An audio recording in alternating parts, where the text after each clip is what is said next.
good, everybody? Welcome back to another video. Today I'm going to be showing you guys how to make a rod wave and Toosii type beat with little to no music theory knowledge. So to start out, I took this Rylo instrumental. It'll take some time, but it won't be long. 'Cause when you love somebody through all they've done, you gotta climb the highest mountain for the view. And I broke it down into the guitars and the vocals. So basically in FL Studio, you can come here, extract stems from sample, and you can extract the drums, instruments, vocals, bass. I just did it for the guitar and the vocals, left out the bass. I don't think there's any drums in this sample. And then I slowed it down a little bit and pitched it around to get it to sound like this. It'll take some time, but it won't be long. 'Cause when you love somebody through all they've done, you gotta climb the highest mountain for the view. And who can love me like you do? If I ain't got you. And so with the guitar, I came over here and just put a little EQ on it. So the guitar sounds like this.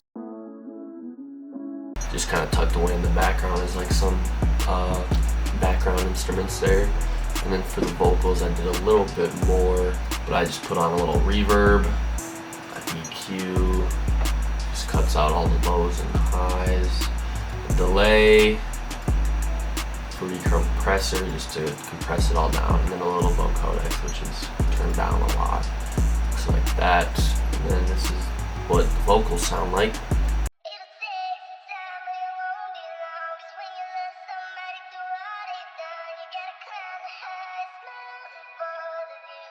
So a trick that I like to do with a lot of my vocals is you don't really want it to be the star, because if you get an artist on the beat, they'll be the star of the beat, you know. So you kind of want them to be tucked in the background. I try and make them sound a little bit angelic, so adding a lot of that reverb and delay to it, and even a little vocodecs just to kind of roughen it up a little bit. That's what I do for most of the vocals in my beats. And then after that, we got the piano. I just followed the chord progression of the song, which was an E, G sharp, A. So I just did the E and then the E an octave up, and then I played this note. So if you want to make an E chord, this will be the 5th note in that chord right there, and that's just our little filler note coming in here. So a trick when you're making melodies is you want to keep it very simple. I know a lot of people come in here and they just make their chord, and then they just have this, and then they got like filler notes coming like this all over the place.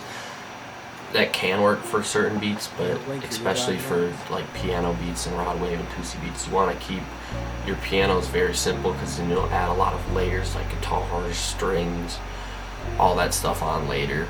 So you just want it to be pretty basic, and then if you want, like later on here, you have a couple rolls over here like that. So I started out with the E, then I went to the G, same thing with the filler, and then this last chord I strung out a little bit more. I just did the A and the E, which is the 1st and the 5th of that chord, and then I just had that a pitch up, and then that same B filler note, just repeating throughout the whole thing here. And so another trick I want to tell you is when you're making these rod wave and Toosii beats, a lot of people will just put the chords like this, leave them there all in the same velocity, all at the same time. You want to make your melodies more realistic sounding. So usually what I like to do is come up here, select none, so you can put these wherever you want, and then you can kind of play with them, and so they're not hitting right at the same time, so it gives a little bit more realness. And then you play with the velocity a little bit. Like even right here, you can barely hear this note, but it's still there to get that little extra thing to move it on to the next chord. So stuff like that you just want to play around with and just see what sounds the best. As well as that, like if you have a chord like this, sometimes like this note or this note will kind of sound weird in the chord, but if you lower it, it's still there, but it's just a little bit tucked behind, and then these two stand out and it just sounds a little bit better. So when you're making your melodies, you kind of just want to do that. So keep it very simple, make it sound realistic, then you can add more on in the guitars and other instruments that you're going to add later. So after that, I brought the guitars in here. I started out with a basic guitar that is just bouncing from note to note. It sounds like this.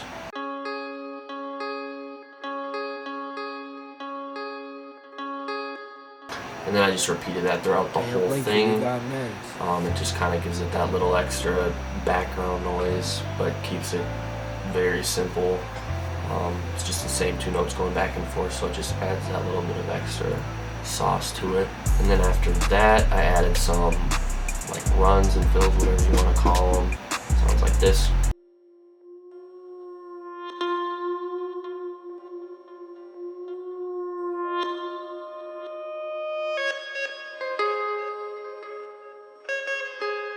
So yeah, it's very simple, just one note. You take that note, reverse into it, make the reverse a little bit quieter, and then you have the note hit, and then you have the reverses quiet. So I did that here, and then these are just a couple notes just to add that little extra ear candy up top.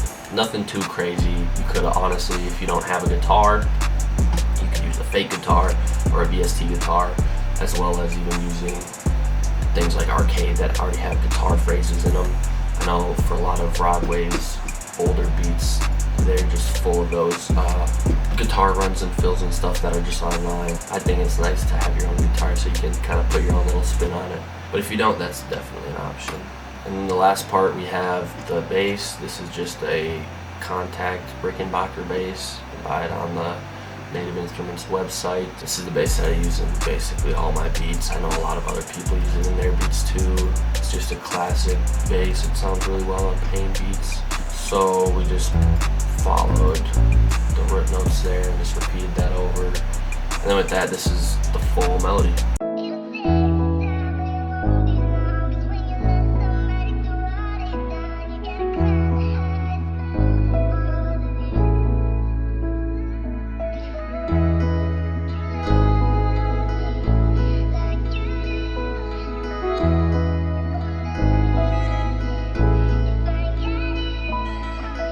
So after the melody, it's everybody's favorite part. I got the drums. So usually when I do a melody, I like to start with a basic two-step hi-hat, and then you can come and add on to it later. The biggest thing about making beats, I think, is I still do it sometimes too, but you want it to be super simple. So sometimes I'll make rolls everywhere and stuff like that, and it kind of just takes away from like the artist, if the artist wants to get on it. So really it's just making something that's creative but also very simple at the same time. So the hi-hat pattern, I just added a roll here and then like copied this over to the second half, and then just added these lower ones here that just add a little extra to it. So here's what that sounds like.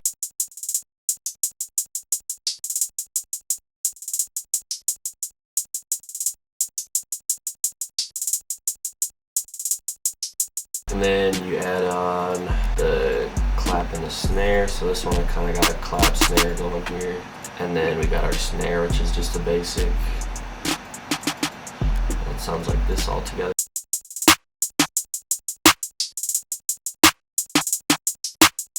And then after that we add the open hats. So I added two of them here. I had one that just hits on every bar.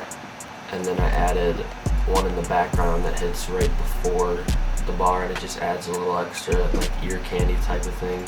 So together those sound like this.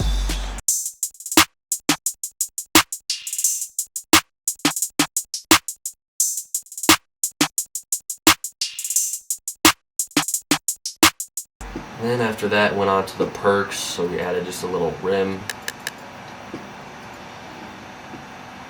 tom that hits at the end, and then this ear candy perk which hits at the last beat, or one of the last beats in the 4-bar loop here. It sounds like this. And then this little guy right here that just kind of hits at the start. So all together that sounds like this.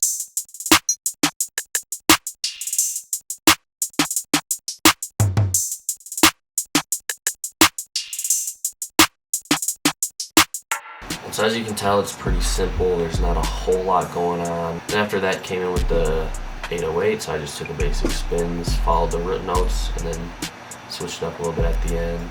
And then on top of that we have the kick right here. So together that sounds like this.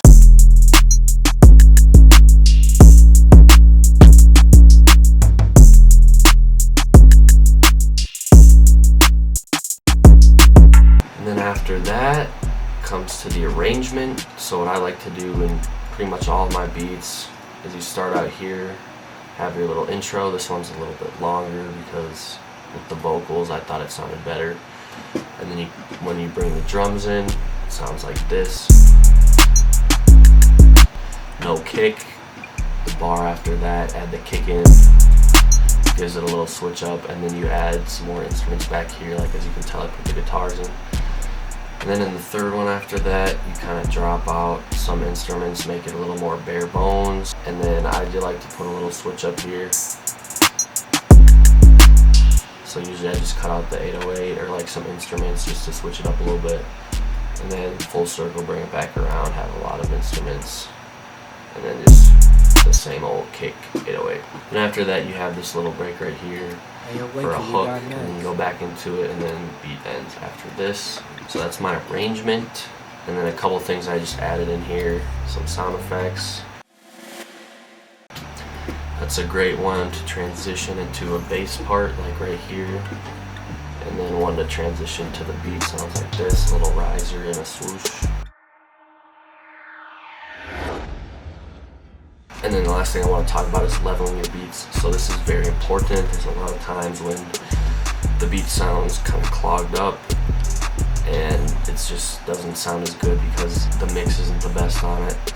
And obviously if you get a song, they are going to mix it and master it on themselves, but it's nice to have a basis to go off of for the artist. So like if you have a unmixed beat, they're just going to be like, nah, and throw it out. So for me it's all visual, so when I look at it, I have the vocals and all the instruments, and they're all very low down here except for the piano sticking out a little bit.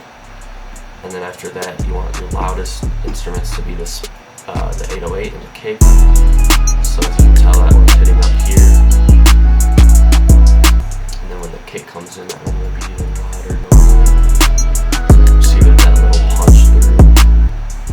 And then after that, the next high sound you want is your clap. So as you can tell, that one's hitting a little bit lower, but around the same. And then normally you want your hi-hats and other snares to be around the same, and your perks, you want those to be a little bit lower.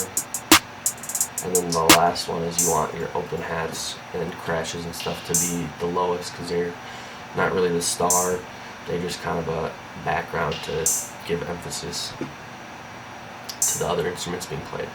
So with that, here's the full beat.